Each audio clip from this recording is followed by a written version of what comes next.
Congressman LaTourette, thanks for joining us this week. Sure. So Congress is back after the Memorial Day recess, and it was actually kind of a more exciting Memorial Day recess than we were expecting. There had been a lot of talk over reauthorizing the Patriot Act, and for a long time, people had assumed that eventually we would get some sort of deal. Most likely, the House they had passed the USA Freedom Act, and that the Senate at some point would agree to this, and that we wouldn't have a lapse in the Patriot Act.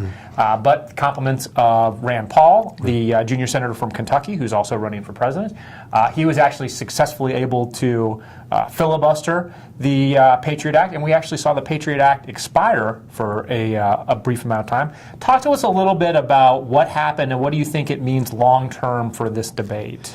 I think long-term you're going to get the USA Freedom Act, and it's going to have most of the protections back in it. You'll probably see the collection of cell phone data go from the NSA and the government back over to the phone companies, which is one of the things that Senator Paul was objecting to. But the long-standing impact is there are a lot of people who are disappointed with the way that Senator Paul handled this.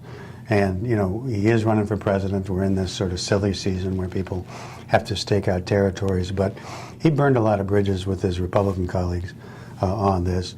And there are a lot of people who don't understand, with the increased activity of ISIS and other terrorism organizations around the world, that you would allow this protection to expire without some substitute, and they find it to be irresponsible. So at the end of the day, I think that you're going to find a reconciliation between the House and the Senate versions, and you're going to have an act put back in place that restores most, if not all, of the protections of the original Patriot Act. Do you think it's interesting that President Obama, who is certainly to the left on the political spectrum, was somebody who was kind of a critic of what he saw as kind of an overreach in some of the Patriot Act provisions before he was president?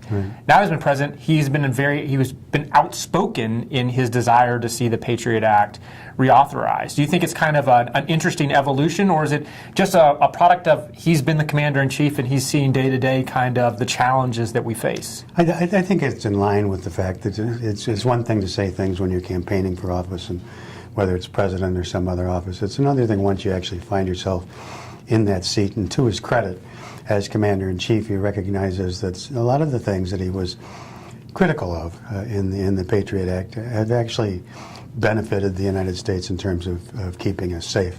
You know, the interesting thing that doesn't have a whole lot to do with the Patriot Act, but it comes on the heels of this whole issue of national security, is there was a report this week about the Transportation Security Administration where, 60 times they tried to smuggle bombs and fake guns and so forth and so on through airports, the busiest airports in the country, and they succeeded 57 out of the 60 times.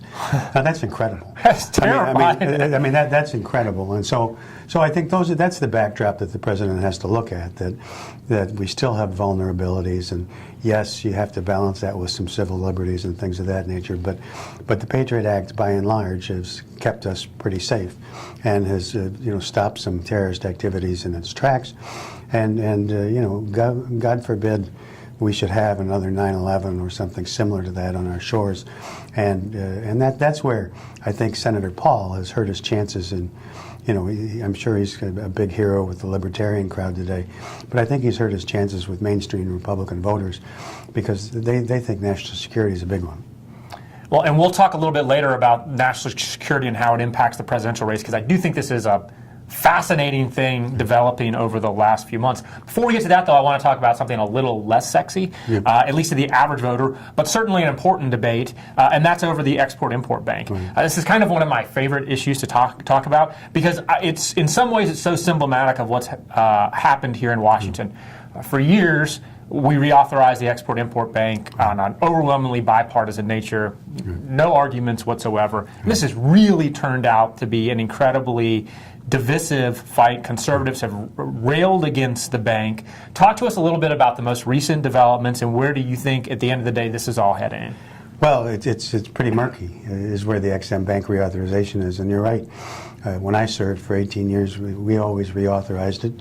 And I continue to see the Export-Import Bank as an important financial tool for American companies that want to sell goods and services overseas.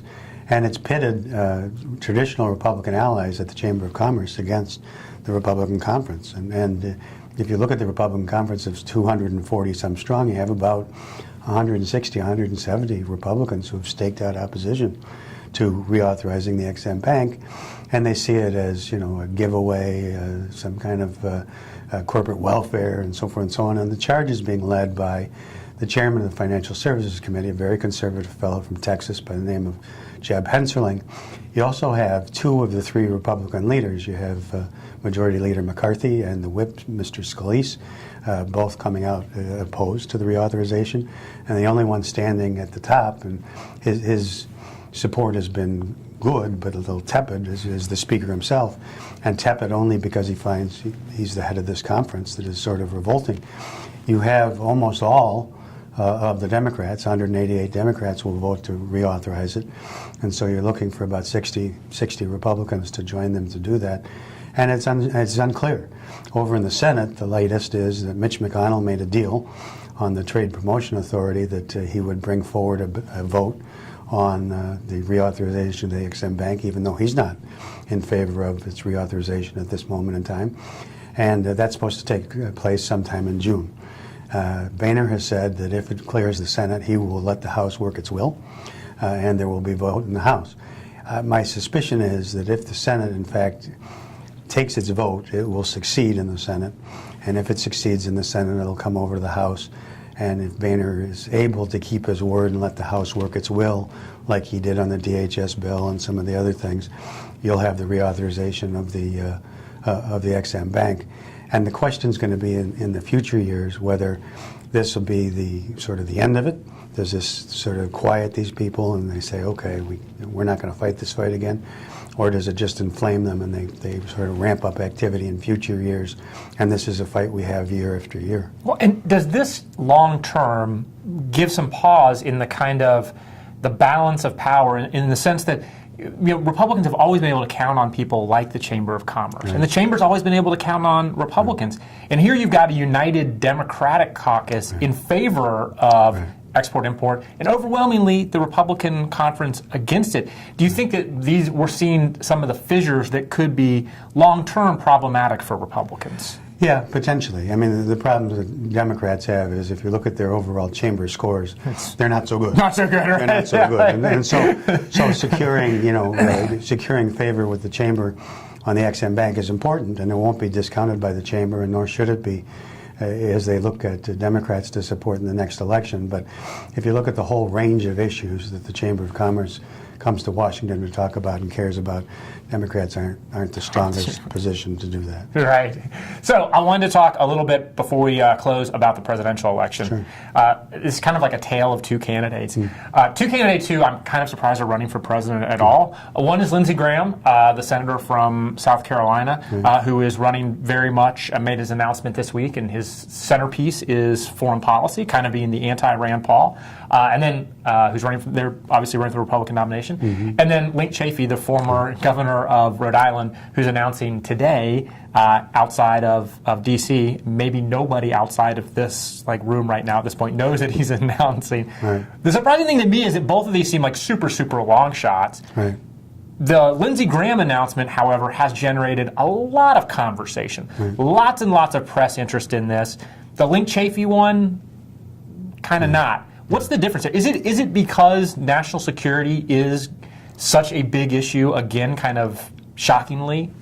Well, I think that has one thing, but with Governor Chafee, I think it's a little bit more. And that one, it's Rhode Island, and two, he sort of shot himself in the foot is the wrong expression, but all this party switching and going back and forth, he's not the most relevant politician in America today. Because he's been a Republican, an independent, and a Democrat. Right, that's right. And so you really don't know where he winds up. And so his candidacy, I think, is surprising to a lot of people in that it's a little bit like the tree that falls in the forest and nobody's there to listen to it. So we don't expect much to happen of that. And actually the Democrat that's not necessarily caught fire, but the one that they're all talking about is Bernie Sanders these days. And I can't believe this. I can't either. I mean, I served with Senator Sanders in the House, and he's an unabashed socialist, and he makes no bones about it.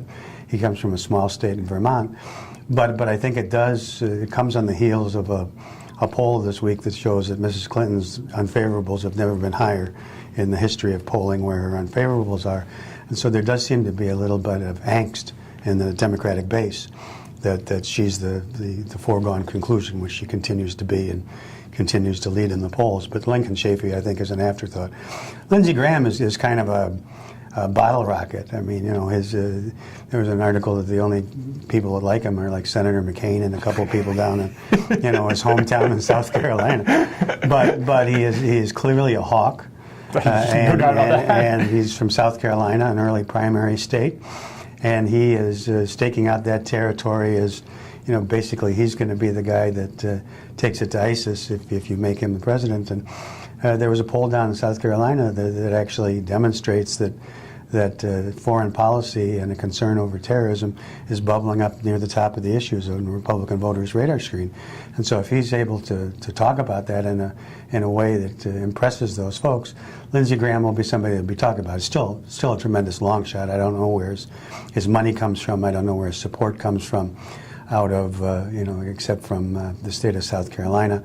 I know he was in New Hampshire over the weekend giving some talks, but I don't see him breaking out of this pack, which continues to grow. I mean, it's like a sled dog in the Iditarod. I mean, we got all these dogs pulling the sled, and every week you have a new announcement. And I'm glad to see it happening on the other side now with Martin O'Malley and all these other folks coming in too.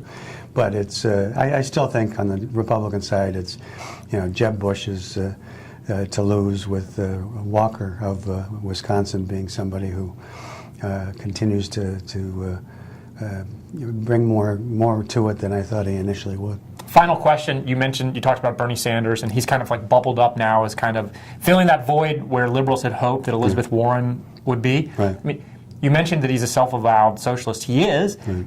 His wife honeymooned in the old Soviet Union. Right. I mean, it's really crazy. Like, is it possible that he's actually going to become the kind of the leading opponent for Hillary in the primaries? Is this really the best that they're going to be able to do? Because it seems like on paper he's just not electable at all under any circumstances. Well, no, he's not. I think he'd be the Republican Party's dream candidate. Even Ted Cruz could probably be Bernie Sanders. So no, I don't think he gets to the point. Even when I say, well, he's caught fire, what that means is he's gone from like 8% to 15%. And so Mrs. Clinton still is in the high 50s, low 60s in most of the public opinion polling. She continues to be strong, but I think what she needs to be careful of and what she needs to be mindful of is not so much that a Bernie Sanders or a Martin O'Malley launches a challenge that really puts her nomination at risk. But there does continue to be this angst. Reports out this week that some of the big hitters in Hollywood, for instance, have always been there for the Democratic nominee and have always been there for the Clintons, quite frankly, are not really enthusiastic. Now, whether they decide to all come home, at the end of the day because they can't stand electing a Republican, that's one thing. But at the moment, she seems to have a likability problem. Yeah, well, it is going to be super fun to watch over the next year or so as we watch the giant sled dog competition on our side of the aisle, and then watches Hillary's coronation on the other side of the aisle. That's true. Congressman LaTourette, thanks for joining us this week. Good to see you.